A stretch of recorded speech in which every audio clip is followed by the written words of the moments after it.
Welcome back, everyone. I'm Carly Smith here with Monica Moore for another week of CAA Hoops Insider. And Monica, as we know, there's no shortage of excitement week in and week out. Conference play is a gauntlet and it's only just begun. So let's first highlight a team that's been able to handle it. They continue to fight. There's been no let up in North Carolina A&T, our preseason favorite, shining into 6-0 in conference play with impressive wins over Drexel and Stony Brook. Would love to hear what's been standing out to you, Monica. Well, you're right. 6-0 in conference play. They're on an 8-game winning streak. And you alluded to it. We talked about it last week. I think what's so impressive about what the Aggies are doing, they're not blowing everybody out. Everything's not going perfectly for them, but they're finding ways to win in different ways, which is so exciting. And I think the Drexel game is a perfect case in point because hats off to Drexel. They came out ready to play. They led by 5 at the half. They led by 1 going into the fourth quarter. And Amaris Baker was Amaris Baker. She had 33 points. She played the whole game. She's one of our co-CAA players of the week. She is such a special player. But North Carolina A&T turned it up in the fourth quarter of that game. They scored 23 points, which that's almost as much as they scored in the entire first half. And they got contributions from different places. 4 players were in double figures. Asia James was a big factor for what the Aggies were doing this week. She had 14 points, 4 of 8 from behind the 3-point line. Jordan Dorsey was in double digits. Malia Bracone was in double digits. And Shania Clark had her third double-double in 5 games. She is so impressive. We talked about her a lot last week. She's a big part of everything that the Aggies do. Now, the Stony Brook game was a little different. North Carolina A&T sorted out some of the offensive issues. They shot over 53% from the floor, but they got that balanced contribution. Again, Asia James, a very solid 6.7 rebounds. Delaney Yarborough, who is the Stony Brook transfer, had 9 points and 6 rebounds. And the thing that I love the most about what the Aggies did in that game, they had 29 made baskets. 19 of them were assisted. So that's a great way to up your offensive production when you're getting those assisted good looks at the basket. So North Carolina A&T, look, they're the team to beat right now. Everybody is going after them, but I love the balance. I love the depth, the grit, the heart. Congratulations, A&T. Team basketball. Love to see it, Monica. And 2 other teams went 2-0 this week. Let's talk about them. Campbell and Elon.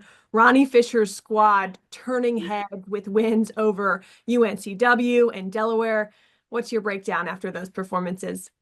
Well, speaking of winning streaks, Campbell is on a 3-game winning streak, but perhaps the streak that is most interesting and compelling to me, they're 8-0 on their home floor. They have really bought in to protecting home court because they are undefeated this season at Wanda Watkins Court. They're the only team in the CAA that can still say that. So I love the fact that they're protecting the home turf. Now, against UNCW, Gianni Boone was fantastic. She had her first career double-double, 20 points, 10 rebounds, but it wasn't just Gianni.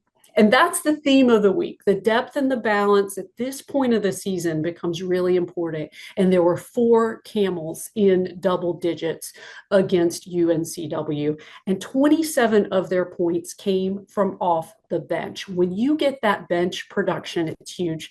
They did a great job in the paint. A lot of their points came from in the paint. That was also a storyline. And then, as you said, they turned around against Delaware, and the result was very similar against Delaware. Once again, 4 players in double digits. 32 points came from off the bench. They shot the ball really well, over 48% in that contest, played really tough defense, had a lot of steals. I think they're ones to watch. You want to keep your eyes on the Camels. Another team to keep your eye on. Elon, Charlotte Smith has put together such a great group of talent, plenty of newcomers that are just grabbing our attention. Monica, what's your analysis? Well, you said it. First of all, that thing about the newcomers, because I think Charlotte Smith and her staff do such a good job of recruiting and bringing in these talented players who are ready to contribute, but then they put them in the position to be successful and they achieve early on at a very high level. And you look at the game against Stony Brook for Elon and 61% shooting in the second half of the game. They really turned it up offensively. Jada Angel, we have really enjoyed watching her play this season. She's our CAA Rookie of the Week. She's a four-time Rookie of the Week so far. She's turning a lot of heads. She almost had a double-double in that game with 9 points and 9 rebounds. I'm loving watching her play. And what about Isis Adams? Yeah. She had a big time game against Stony Brook, 17 points, 7 of 10 from the field, did a great job finding those open looks. And then Elon, it didn't get easier. They had to play against Hofstra, got balanced production again on the floor. Raven Preston with the double-double, 17 points, 10 rebounds. And when you look at what Elon did this past week, look at all the points off turnovers. They're so opportunistic. They're good in transition, and that leads to very good basketball. Yeah, this was a statement competitive week for Elon, something to build off of totally moving forward, right? Okay, plenty of action on the horizon. Monica, what are your games to watch? So first of all, Charleston versus Drexel. So if you look at the CAA standings right now, there are 6 teams with the same record, 3-2. So I think this is going to be an important week to create a little distance between certain teams. So you have Charleston and Drexel both with that same record. They're going to be looking to rebound. They're going to be very hungry. And I think that is going to be a very good one. And then Campbell versus Stony Brook. We told you the Camels are red hot. They're riding that 3-game winning streak. Stony Brook is a fantastic team that's looking to rebound. So I think that's going to be extremely competitive, extremely fun, and I can't wait to watch it. I can't wait either. Monica, thanks as always for your time. Fans, visit casports.com for results, recaps, and more. And of course, follow us on X at CA Basketball and on Instagram at CA Sports. We love you, Monica. We'll see you next week. Thanks everybody for watching.